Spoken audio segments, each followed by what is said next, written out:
Di video kali ini kita akan melanjutkan episode sejarah Kerajaan Galuh, part ketiga. Bagi yang belum nonton, silahkan bisa tonton video sebelumnya part 1 dan part 2. Mari kita lanjut. Sanjaya ditetapkan untuk tidak memerintah Galuh secara langsung.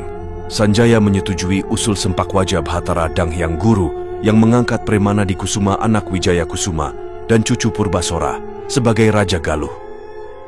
Premana Dikusuma suka bertapa dengan gelar Ajar Sukaresi atau Bhagawat Sajala-jala, lalu menikah dengan Dewi Pangrenyep, anak Patih Anggada, patih dari Kerajaan Sunda. Dewi Pangrenyep ini adalah istri kedua Premana Dikusuma.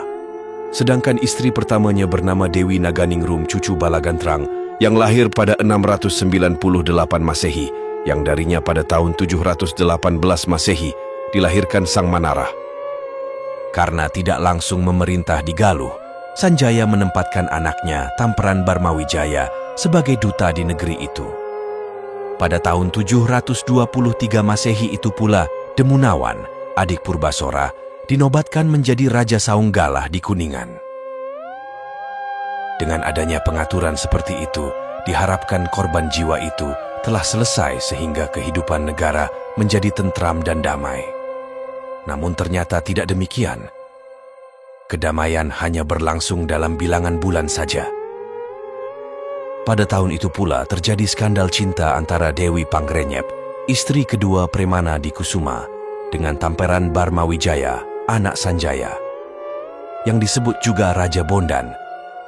Sebagai hasil Smarakarya atau skandal asmara yang gelap ini, maka pada tahun 724 lahirlah Kamarasa atau Sang Banga. Karena skandal itu, negeri Galuh geger kembali. Untuk meredam keributan, Sanjaya lalu mengungsikan Tamperan Barmawijaya untuk sementara ke Pakuan, ibu kota kerajaan Sunda. Usaha tersebut ternyata berhasil karena untuk kurun waktu yang cukup lama, negeri Galuh menjadi aman. Selanjutnya pada tahun 731 Masehi, Sanjaya kembali ke Kalingga karena mendapat kabar bahwa ayahnya, Sena, akan turun tahta. Tahun itu pula Sanjaya mendapat kepastian bahwa Premana Dikusuma tetap ingin tinggal di pertapaan. Tahun 732 Masehi, Sena baru benar-benar turun tahta. Kedudukan Sena di Kalingga diganti oleh Sanjaya, sedangkan Tamperan Barmawijaya menggantikan Sanjaya di Jawa Barat dengan mengambil kedudukan di Galuh. Sejak Sanjaya naik tahta, nama kerajaan disebut Medang Bumi Mataram. Dengan demikian, Tamperan pada usia 28 tahun telah menjadi penguasa Sunda Galuh, yang wilayahnya meliputi seluruh Jawa Barat ditambah bagian barat Jawa Tengah sekarang ini. Saat menjadi penguasa Sunda Galuh, Tamperan Barmawijaya belum mempunyai permaisuri walaupun sudah mempunyai anak berusia 9 tahun hasil selingkuhnya dengan Dewi Pangrenyep. Sebenarnya ia ingin menjadikan Dewi Pangrenyep sebagai permaisuri, namun adat atau hukum yang berlaku tidak mengizinkannya. Itu terjadi karena Pangrenyep masih berstatus sebagai istri Premana Dikusuma.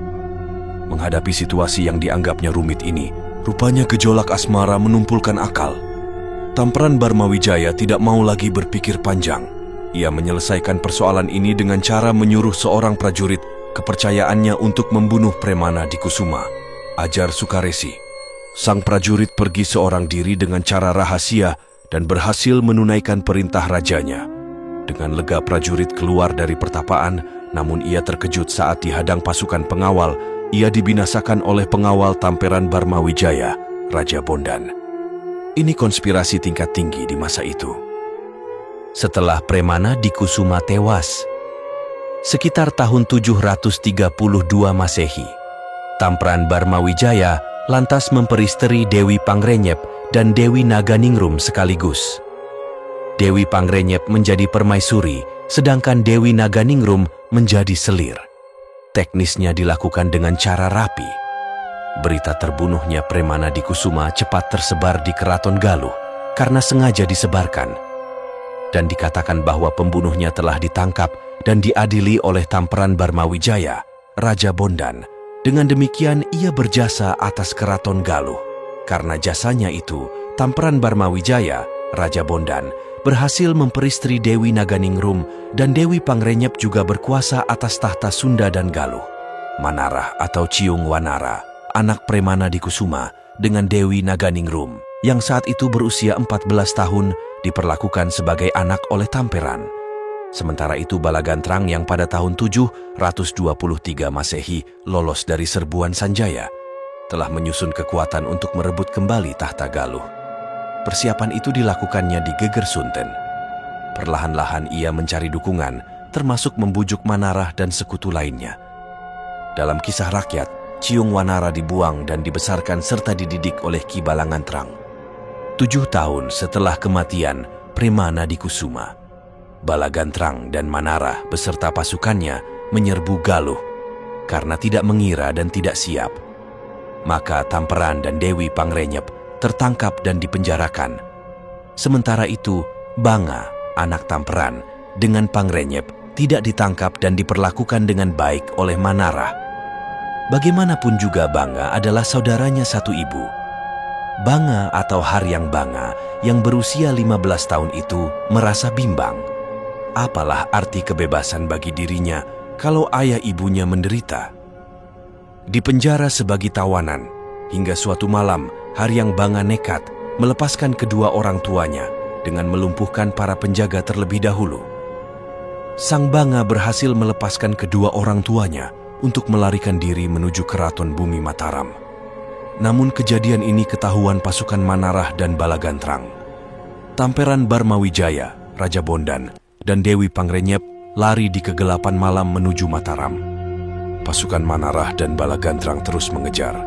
Tamperan dan Pangrenyep dihujani anak panah. Akhirnya raja dan ratu itu tewas bersimbah darah dalam kegelapan malam jauh dari Pura Sabagaluh.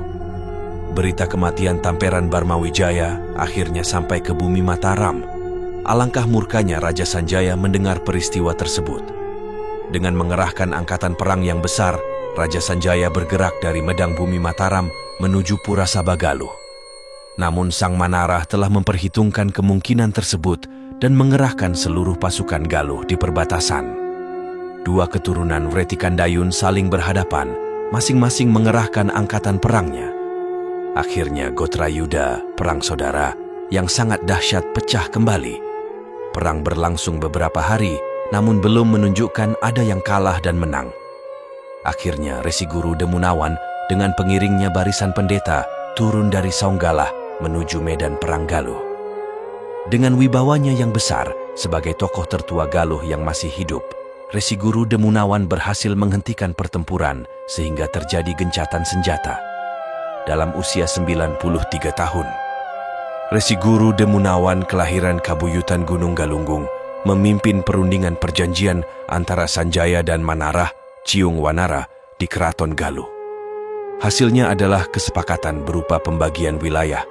Hasil perjanjian tersebut adalah Kerajaan Sunda dengan dirajai oleh Haryang Banga alias Kamarasa dengan gelar Prabu Kertabuana Yasawiguna Aji Mulya dengan batas negara dari Sungai Citarum ke barat. Sementara Kerajaan Galuh dirajai oleh Suratama alias Sang Manarah dengan gelar Prabu Jaya Prakosa Mandaleswara Salakabuana. Demunawan menguasai Kerajaan Saunggalah dan bekas Kerajaan Galunggung sampai dengan 774 Masehi. Manarah atau Ciung Wanara memerintah selama kurang lebih 44 tahun. Dengan wilayah pemerintahannya antara daerah Banyumas sampai ke Citarum. Setelah cukup lama memerintah, Ciung Wanara mengundurkan diri dari pemerintahan. Pemerintahan selanjutnya diteruskan oleh menantunya sendiri, yaitu Sang Manistri atau Lutung Kasarung, suami dari Putri Purbasari. Prabu Manisri bergelar Prabu Dharma Sakti Wirajayaswara. Berkuasa dari tahun 783 Masehi hingga 799 Masehi. Prabu Manarah pada tahun 783 Masehi melakukan Manurajasunya di Dharma Raja Sumedang Larang. Selesai sudah kisah para raja kerajaan Galuh hingga tamat. Terima kasih sudah menonton. Jangan lupa subrek.